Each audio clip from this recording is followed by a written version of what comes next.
આવો આવો આવો પધારો પધારો આવો આવો આવો તમને તો ખબર જ હશે કે મેં હું કામ બોલાવ્યા છે. ઓહો આપણો નંબર આવ્યો લાગે ભાઈ. મારો પેલો ને તારો બીજો.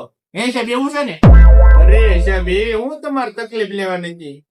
કીધું હોત તો અમે તમને ઘરે બોલાવી લે કે ભાઈ તો એ હું અરે ડોફો તમારો નંબર આવ્યો છે પણ છેલ્લેથી પેલો તમે ના પાઈ ક્યાં સુવો.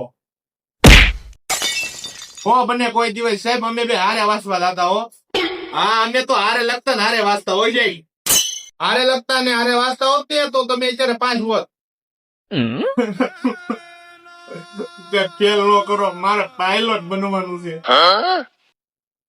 બની રહ્યો તો પાયલોટ. તો એવું છે, મારે નર્સ બનવાનું હતું. નર્સ નર્સ ને ડોક્ટર. ડોક્ટર ડોક્ટર તું બની રહ્યો ડોક્ટર. પણ સાહેબ પેપર તો મેં 100% નું લખ્યું તો હું કેમ ફેલ છો? હા મેં પણ છે ને 80% નું લખ્યું હતું તો હું કેમ ફેલ છો. મારે પેપર ખોલાવું. કાંઈ પેપર ખોલાવવા નથી, હું હારે જ લઈને આવ્યો છું. એ હાટું જ છે. આ પેપર ગાળિયાનું છે. સાહેબ ને પૂછવામાં આવ્યું કે પાણીપતના યુદ્ધનું વર્ણન કરો અને સાહેબે એના સુંદર અક્ષરથી વર્ણન કર્યું. હા ભળજો. પાણીપતનું યુદ્ધ આજથી 800-900 વર્ષ પહેલા લડવામાં આવ્યું. એમાં ઘણા સૈનિકો હાથી ઘોડા લઈને ઓલી બાજુ જ આવે છે. ઘણા સૈનિકો હાથી ઘોડા લઈને આ બાજુ છે આવે અને એક મોટો ઘમાસાન યુદ્ધ થાય છે. વાહ. ઘોડા દોડે છે ધપાધપ, તલવાર ઉડે છે ધપાધપ અને લોહી લે છે લપાલપ.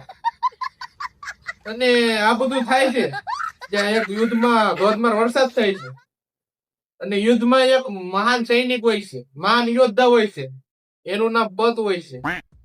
આ પત યોદ્ધા એ પાણીમાં તણાઈ જાય છે. આથી આ યુદ્ધ ને પાણીપત નું યુદ્ધ તરીકે ઓળખવામાં આવે છે. આ હતું પાણીપત ના યુદ્ધ નું વર્ણન. આવો લોકો ફેલ નો થાવ.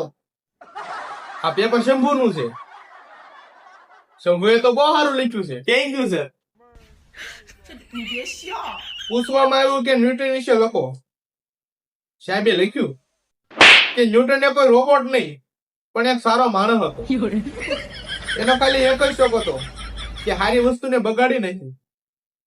એ માણસ રોજ એની વાડીએ પાણી વાળવા જાય. એની વાડીએ એક સફરજન નું ઝાડ હતું. સફરજન ના ઝાડ નીચે થાકીને દરરોજ એ સફરજન ખાતો. એક દી પાણી વાળીને થાકીને સફરજન ખાતો હતો ત્યાં ઉપરથી સફરજન માથા ઉપર પડ્યું. એને વિચાર્યું કે સફરજન મારી માથા જ કેમ પડ્યું, બાજુમાં કેમ નહીં. એ ઉપર તેને ખબર પડી કે આ પૃથ્વી પર ગુરુત્વાકર્ષણ બળ છે. આવી રીતે ન્યૂટન એક બોલર સાયન્ટિસ્ટ બન્યો.